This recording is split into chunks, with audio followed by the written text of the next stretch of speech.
မင်္ဂလာပါ Certified Personal Trainer ညို့ဖြစ်ပါတယ်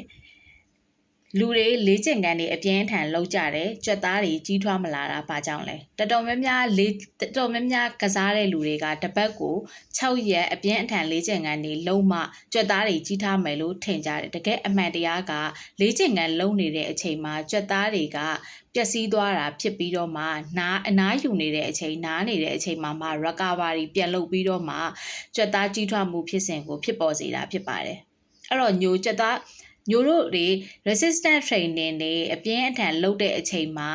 microfiber လို့ခေါ်တဲ့ကြက်သားမြင်လေးတွေကအနုစားပြဲအပ်မှုလေးတွေဖြစ်သွားတယ်။အဲ့လိုပြဲအပ်သွားတဲ့ကြက်သားတွေကိုပြန်လဲပြီးတော့မှပြုပြင်မှုနဲ့ပြန်တန်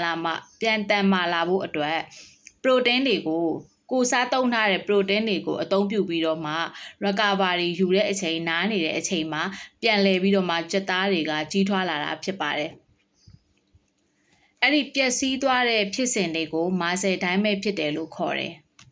။အဲ့ဒီပြဲအပ်သွားတာကမကောင်းတာမဟုတ်ပါဘူး။ညိုတို့ဒီပျက်စီးသွားတဲ့ကြက်သားတွေကိုပျက်စီးသွားတဲ့ကြွက်သားတွေကိုအသုံးပြုပြီးတော့ပျက်စီးသွားတဲ့ကြွက်သားတွေကိုပြုပြင်ဖို့အတွက်ကိုယ်တွေစားသုံးထားတဲ့ protein တွေကိုအသုံးပြုပြီးတော့မှပြန်လဲပြုပြင်မွမ်းမံတဲ့ဖြစ်စဉ်ကိုပြုလုပ်တယ်အဲ့ဒါကိုအဲ့ဒီအချိန်မှာကြွက်သားတွေကပို့ပြီးတော့တန်မာပြီးတော့ကြီးထွားလာတယ်အဲ့ဒါကို muscle growth ဖြစ်တယ်လို့ခေါ်တယ်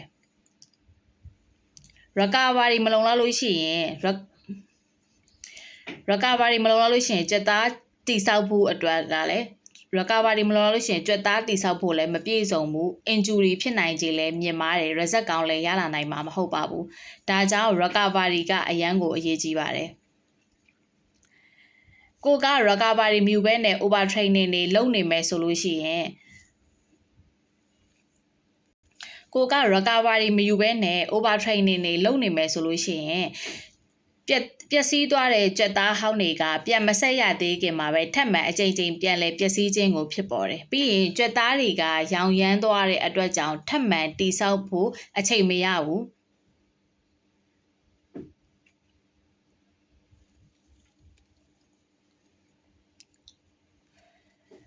ခန္ဓာကိုယ်ကပျက်စီးသွားတဲ့ကြွက်သားတွေကထပ်မံပြုပြင်ဖို့အတွက်အချိန်မရတော့တဲ့အတွက်ပင်ပန်းယုံပဲရှိမှာဖြစ်ပါတယ်။ဒါကြောင့် result ကောင်းတွေလည်းထွက်မလာနိုင်ဘူး။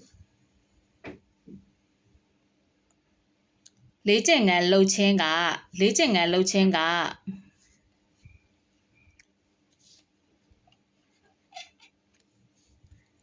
ဒါကြောင့် result ကောင်းခြင်းနဲ့ဆိုလို့ရှိရင်လေ့ကျင့်ခန်းလှုပ်ခြင်းနဲ့အတူ recovery ကအရေးကြီးတာ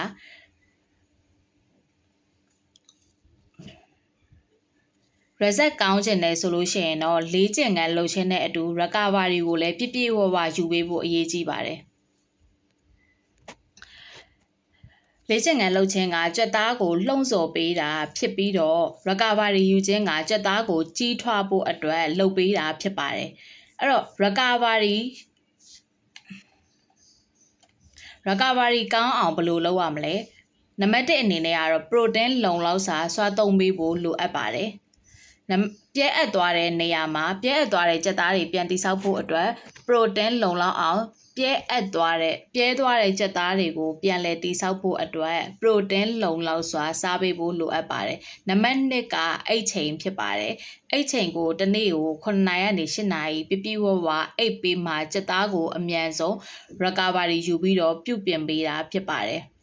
မတုံးအနေနဲ့ကတော့ rest day နားရက်ယူပေးဖို့အရေးကြီးပါတယ်တပတ်ကို6ရက်9ရက်ဇက်တိုက်မကစားဘဲနဲ့